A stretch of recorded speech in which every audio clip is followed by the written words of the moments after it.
Hello friends, welcome to the next class of how to learn English. आज फिर हम एक प्रैक्टिस टेस्ट करने जा रहे हैं, active to passive voice.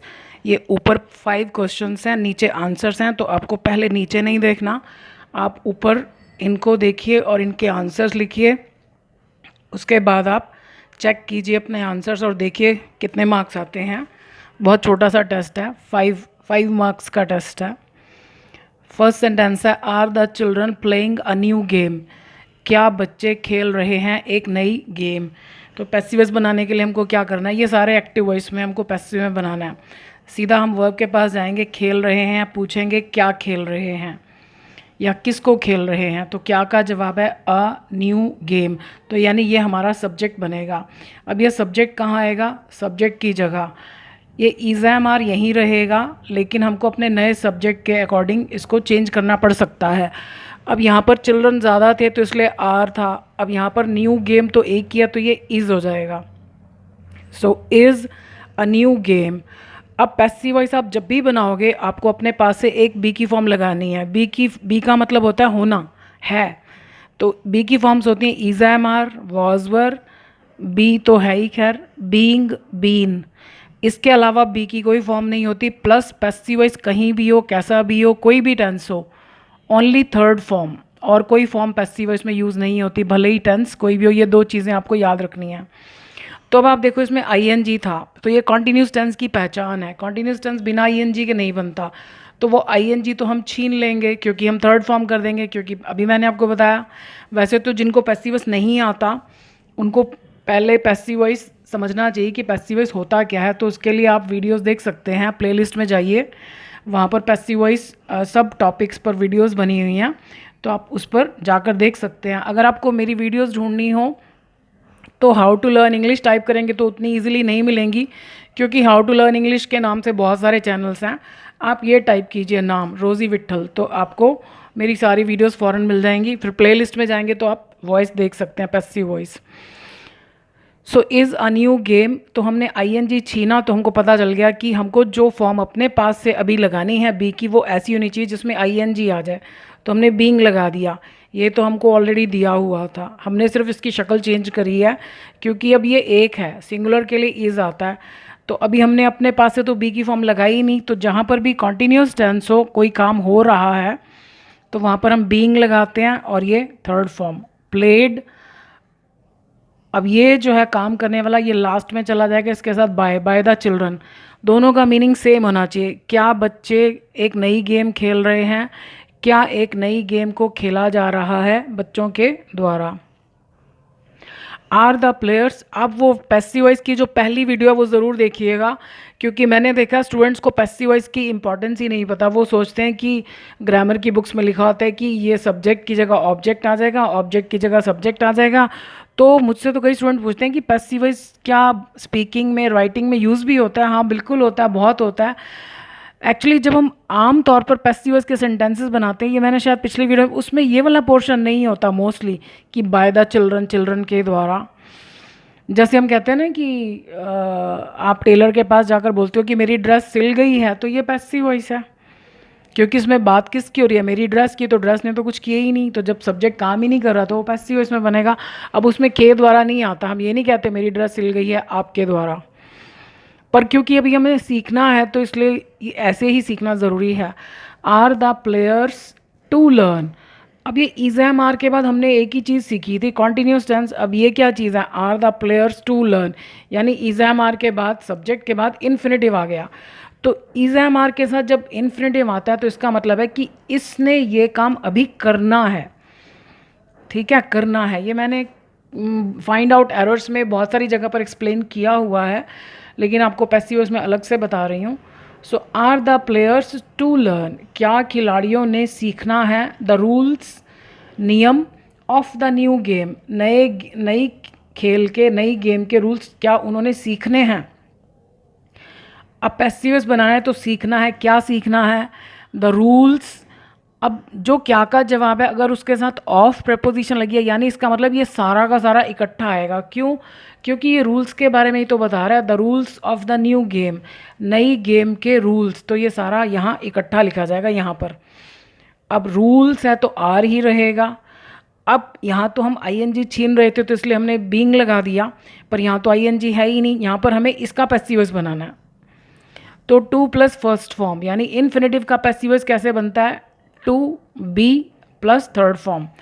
Are the rules of the new game, ये सब्जेक्ट हो गया, सब्जेक्ट के बाद टू बी लर्नड, मतलब वर्ब से पहले हमको थर्ड फॉर्म लगानी, टू बी लर्नड, सीखे जाने हैं बाय द प्लेयर्स। ये पैटर्न बहुत इंपॉर्टेंट है, ये हम आम बोलचाल में बहुत यूज़ करते हैं। जैसे हम कहते हैं क्या ये कपड़े प्रेस करने हैं, तो ये वाले तरीके से बनेंगे, are these clothes to be ironed. क्या खाना बनाना है, क्या चाय बनानी है। डिड द पीपल शो, क्या लोगों ने दिखाया एनी इंटरेस्ट, कोई दिलचस्पी इन द प्लान में। अब लोगों ने दिखाया, क्या दिखाया, एनी इंटरेस्ट। अब ये क्या के जवाब में नहीं आ रहा। स्टूडेंट्स बहुत गड़बड़ करते हैं जब पीछे से सब्जेक्ट को आगे लाते हैं, वो सब कुछ ही उठाकर आगे ले आते हैं। पीछे वाले सेंटेंस में तो हम कह रहे थे ना नई गेम के रूल, तो अब हम उसको अलग नहीं कर सकते, इसमें कुछ रिलेशन नहीं बताया जा रहा। ये तो सिंपली लाइक लोगों ने इंटरेस्ट दिखाया, सॉरी लोगों ने दिखाया, क्या दिखाया, एनी इंटरेस्ट। प्लेयर्स को सीखना है, क्या सीखना है, नई गेम के रूल्स, तो ये तो सारा इकट्ठा ही आएगा। लेकिन यहाँ पर शो का जवाब केवल ये है एनी इंटरेस्ट, तो हमको इस पार्ट को यहीं छोड़ देना है। अब पैसिव वॉइस में डू डज डिड कभी भी नहीं आता। क्यों नहीं आता, क्योंकि डू डज डिड और बी इन दोनों की आपस में बिल्कुल नहीं बनती है, ये दोनों एक दूसरे की शक्ल देखकर राजी नहीं है। तो डिड को निकाल कर इसकी जगह पर क्या लगाएंगे हम, वॉज या वर। पर अभी नहीं, पहले हम सब क्वेश्चन वाले सेंटेंसेस में ये वर्ड पहला हेल्पिंग वर्ब कभी भी नहीं लिखना चाहिए, पहले सब्जेक्ट चेंज करना चाहिए, फिर देखना चाहिए कि उसके अकॉर्डिंग यहाँ वॉज आना चाहिए या वर। क्योंकि हमको पीपल को देखकर तो लगाना ही नहीं, पीपल तो यहाँ से हट जाएगा। तो दिखाया, क्या दिखाया, एनी इंटरेस्ट, तो एनी इंटरेस्ट यहाँ आ जाएगा।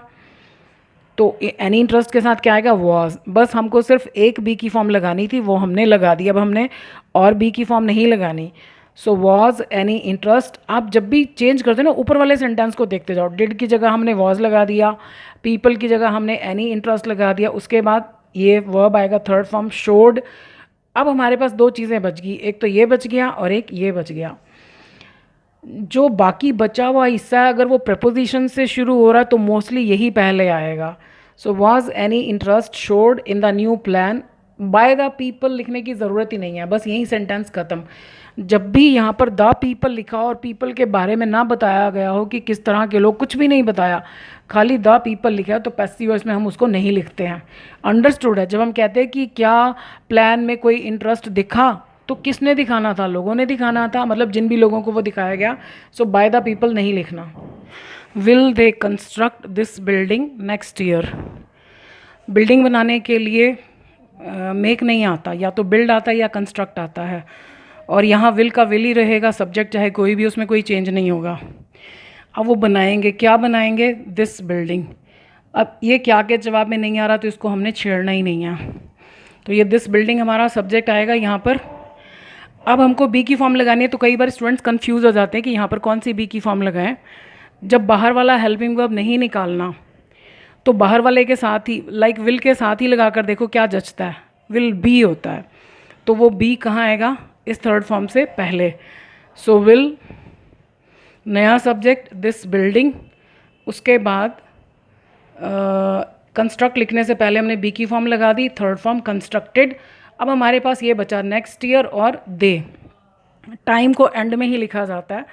सो will then this building be constructed by them next year. Was she applying a new cream on her face, क्या वो अपने चेहरे पर एक नई क्रीम लगा रही थी, तो लगा रही थी, क्या लगा रही थी, अ न्यू क्रीम। क्या का जवाब क्रीम पर जाकर ख़त्म हो जाता है, ये क्या का जवाब नहीं है, तो इसको हमने छेड़ना ही नहीं है। तो अ न्यू क्रीम यहाँ आ जाएगा।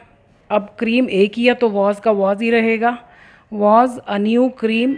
आईएनजी को छीनने से पहले हमको वापस कर देना, बीइंग लगाना है, क्योंकि हमें एक बी की फॉर्म लगानी है। So was a new cream being applied.